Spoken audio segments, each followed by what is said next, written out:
Bom dia, galera dos terceiros anos. Nós vamos começar hoje a fazer análise das questões que são postadas lá no Centro de Mídias, no CMSP, tá?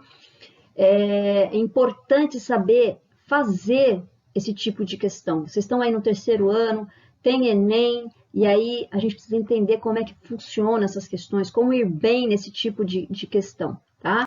Então, eu até coloquei aqui só um dado para vocês conhecerem, que é o seguinte: as questões do Enem, elas são chamadas de itens, tá? Então, cada questão é chamada de item. Cada item, cada questão, ela vai ter 5 alternativas. Uma alternativa correta, a gente chama de gabarito. As outras 4, que são as alternativas erradas, na verdade, a gente chama ela de distrator. E por que distrator? Por que esse nome? Porque ela está ali realmente para distrair, ela distrai a gente. Por quê? Porque ela faz algum sentido, tá?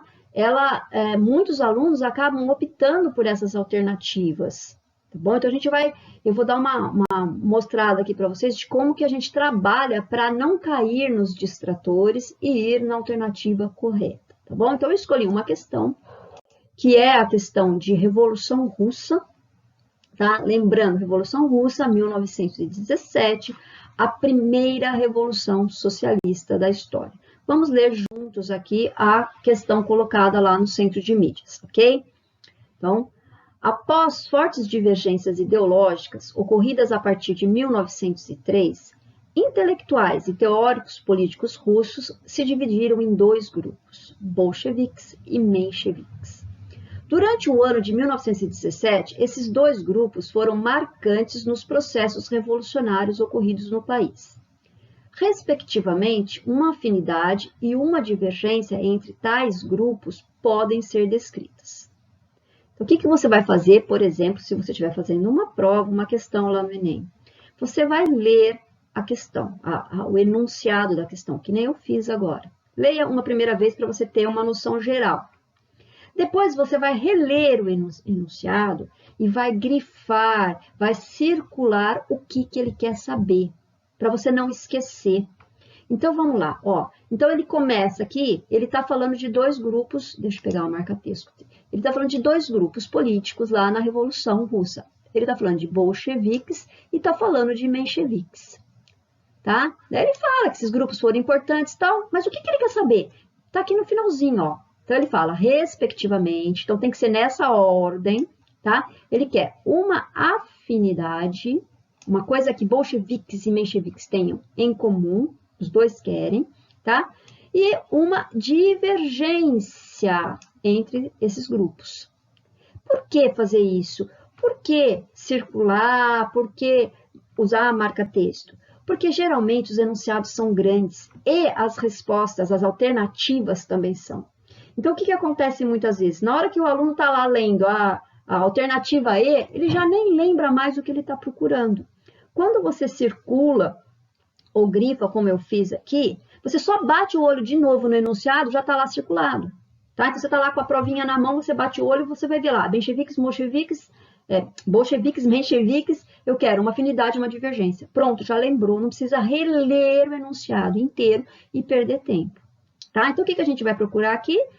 Uma afinidade, então tem que ser nessa ordem, porque ele está escrito ali, ó, respectivamente. Então, nessa ordem, primeiro uma afinidade e depois uma divergência entre bolcheviques e mencheviques, ok? Então, vamos lá. Nós vamos para a alternativa B. Eu pulei a A. Por quê? Porque a A vai ser a alternativa correta, ok? Então, vamos lá para a alternativa B. Pela defesa da industrialização em moldes capitalistas. Então, essa seria a afinidade. Lembra que ele falou que ele vai colocar respectivamente? Então, é nesta ordem. Primeiro a afinidade e depois a divergência. Então, a afinidade seria a defesa da industrialização em moldes capitalistas. Enquanto bolcheviques queriam capitais nacionais, os mencheviques eram favoráveis ao capital externo. Tá? Então, tá aqui o distrator. Primeiro, tá? Já eliminando aqui. Quando ele fala em defesa da industrialização em moldes capitalistas. Isso já está errado. Bolcheviques e mencheviques, eles queriam a implantação do socialismo, tá? Então, quando você fala em industrialização em moldes capitalistas, isso vai contra a ideologia do socialismo. O capitalismo visa lucro, tá? o socialismo, o bem-estar social. Estamos aqui conversando sobre ideologia política, tá? A gente não vai aqui agora debater se está certo ou se está errado. Um defende o lucro e o outro o bem-estar social, ok? Então, tanto mencheviques e bolcheviques, eles eram defensores do socialismo. Então, aqui já tem um erro, tá? Quando ele fala defesa da industrialização capitalista, ok? Mas, para distrair o aluno, ele coloca aqui, os bolcheviques queriam com capitais nacionais, os mencheviques favoráveis ao capital externo. Porque para quem estudou a Revolução Russa, num determinado momento, nas divergências entre bolcheviques e mencheviques, há essa discussão sobre a questão do capital externo. E em algum momento, os mencheviques chegaram a defender, tá? E a aceitar o capital externo. Então, é aqui que o aluno vai se distrair, porque ele vai falar assim, não, mas eu li, os mencheviques aceitavam o capital externo no início lá, e aí ele está se distraindo. Mas o erro grande já está aqui na frente, ó, então não é esta alternativa. Vamos para a próxima. Pela defesa do sistema socialista. Opa, beleza! Aí é uma afinidade. Mencheviques e bolcheviques queriam o sistema socialista, então tá certo, tá? E aí a divergência é pela forma de atingir tal sistema. E é isso mesmo. A divergência entre os dois é como que a gente vai chegar no socialismo, tá? Enquanto os mencheviques o buscavam através da revolução, os bolcheviques acreditavam numa perspectiva gradativa. E aqui é que está, né, a grande dificuldade do aluno, tá? Eu sempre falo o seguinte, quando você está fazendo uma questão, uma questão lá no Enem, normalmente, o que acontece? São 5 alternativas, você vai eliminando aquelas que você percebe que são absurdas, né, que não tem nada a ver, e você acaba ficando entre 2. E aí o aluno, às vezes, acaba indo no chute, tá? Ele chuta uma ou outra. Eu acredito que a maioria dos alunos, numa questão do Enem, com esta questão aqui, iriam ficar entre a alternativa A e a alternativa C. Por quê? Porque elas são praticamente iguais. O que vai mudar? É a questão de que quem defendia a implantação do socialismo através da revolução eram os bolcheviques e não os mencheviques, como está falando aqui. Tá? Exatamente ao contrário. Então, qual é a afinidade entre bolcheviques e mencheviques? Implantação do socialismo. Belezinha. Qual é a divergência? Bolcheviques quer através da revolução. Mencheviques de uma forma gradativa, gradual, tá? Através de um processo que iria chegar ao socialismo. Então, aqui está a dificuldade, porque eles inverteram, falaram exatamente o contrário, e aí vai dificultar a vida do aluno. Ok? A alternativa D. Pela defesa da monarquia czarista, que essa seria a afinidade entre bolcheviques e mencheviques. Enquanto os bolcheviques defendiam um modelo constitucional parlamentar, os mencheviques optavam pela manutenção de uma autocracia. Galera, essa aqui é aquela alternativa que é para o aluno ler, ele começa a ler, ele já pode até riscar ela, já pula para a próxima, de tão absurda que é. Eu até coloquei a imagem aqui, ó. Essa imagem é de uma estátua do czar Nicolau II, tá? Que era a dinastia Romanov, que governava, era o czar que governava a Rússia quando estourou a Revolução. O que os revolucionários queriam? O fim da monarquia. Jamais eles vão defender a monarquia.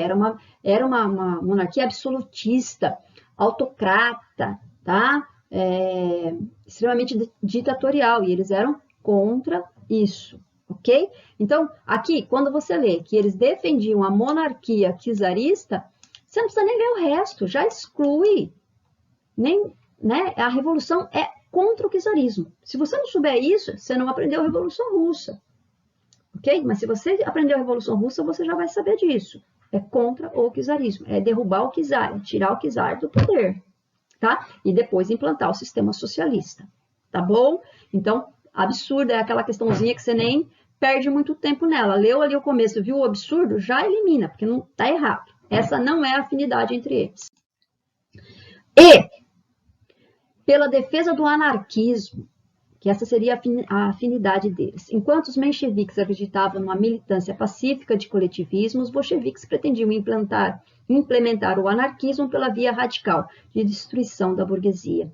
Então, aqui também eu falo que tem um distrator grande aqui que vai fazer o aluno confundir anarquismo com socialismo. São duas teorias políticas diferentes, tá? As duas pregam uma sociedade igualitária, sem classes sociais, só que, tá? O anarquismo, ele prega a ausência de Estado, a ausência de autoridade, enquanto no socialismo, o Estado ele não só existe, como ele é extremamente forte, tá? Então, essa é a grande diferença entre socialismo e anarquismo, tá? Tanto que a ideia de anarquismo, muita gente leva a ideia de anarquismo como se fosse caos, ia gerar bagunça, porque eles falam assim, como é que pode existir uma sociedade sem a presença de uma autoridade, sem a presença de alguém para colocar poder e ordem nas coisas? Então, muita gente acredita que o anarquismo traria bagunça. Nunca se teve uma sociedade anarquista implantada, tá? Mas é uma teoria política que defende isso, ok? Bolcheviques e mencheviques não eram anarquistas, eles eram socialistas. Eles defendiam o socialismo com um Estado forte, controlando tudo, ok? E aí a gente vai aqui, volta para a alternativa A, que eu não tinha colocado lá, que é a alternativa correta, ok? Então, olha lá, qual é a afinidade? Pela defesa do sistema socialista. Esta é a afinidade. Pela forma de se atingir tal sistema, que aí agora a gente vai começar a falar da divergência. Enquanto os bolcheviques buscavam, através de uma revolução de ruptura, para agora, e vamos começar do zero, os mencheviques acreditavam numa perspectiva gradativa, né, de amadurecimento do capitalismo até se chegar ao socialismo. Então, esta aqui é a alternativa correta, a alternativa A. Ok? Espero que vocês tenham gostado. Na próxima, a gente continua. Um beijão para todos.